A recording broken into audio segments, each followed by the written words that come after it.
Que se passe-t-il si vous formez une IA sur l'ensemble de votre vie numérique? Imaginez qu'un ordinateur puisse tout apprendre de vous, vos habitudes, vos pensées, et même vos secrets. Et si vous pouviez entraîner une IA en utilisant toute votre vie numérique? Aujourd'hui, nous nous plongeons dans une expérience aussi fascinante que troublante. Nous vivons dans un monde où nous laissons des traces numériques partout, emails, publications sur les réseaux sociaux, messages, historiques de recherche, etc. Mais que se passerait-il si vous preniez toutes ces données et les transmettiez à un modèle d'IA pour créer, une version de vous-même? Tout d'abord, j'ai dû rassembler ma vie numérique. J'ai tout téléchargé, des années de mes archives Instagram, mes publications Facebook et même mon ancien profil MySpace, oui, il existe toujours. Ces données sont profondément personnelles. C'est comme si je tenais un miroir devant chaque pensée et interaction que j'ai eue en ligne.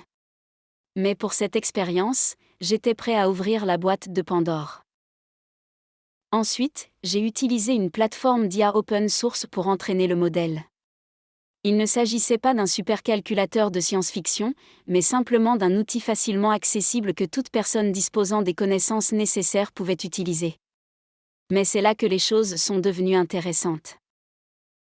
L'IA a commencé à apprendre, elle a assimilé des milliers de a reconstitué mon ton sur les réseaux sociaux et à analyser mes préférences. En gros, elle essayait de m'imiter. Une fois l'IA entraînée, il était temps de la tester. Pourrait-elle écrire un email comme je le fais? Pourrait-elle répondre à des questions comme moi? Pourrait-elle même parler comme moi dans des conversations textuelles? Exemple de superposition de conversation. Humain, que dois-je manger pour le dîner?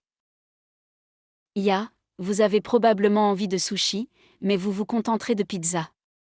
Vous le faites toujours. Les résultats étaient étrangement précis.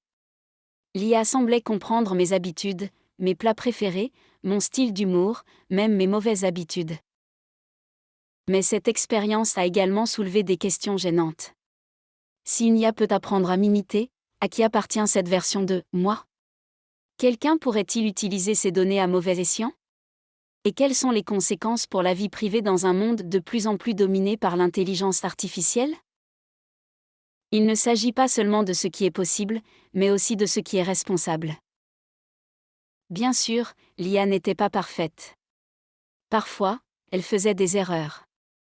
Elle comprenait mal le contexte ou donnait des réponses qui semblaient décalées. Mais cela m'a fait réfléchir, à quel point sommes-nous proches d'un avenir où ces systèmes deviendront indiscernables de nous? Alors, que se passe-t-il lorsque vous entraînez une IA sur l'ensemble de votre vie numérique? Vous obtenez quelque chose d'extraordinaire, et peut-être un peu effrayant. Mais une chose est sûre, la frontière entre l'humain et la machine devient de plus en plus floue chaque jour. Qu'en pensez-vous? Feriez-vous confiance à une IA formée à votre vie numérique?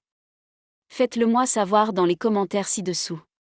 Et si vous avez aimé cette expérience, n'oubliez pas d'aimer, de vous abonner et de partager. Qui sait ce que nous explorerons ensuite? Abonnez-vous pour plus d'expériences technologiques époustouflantes.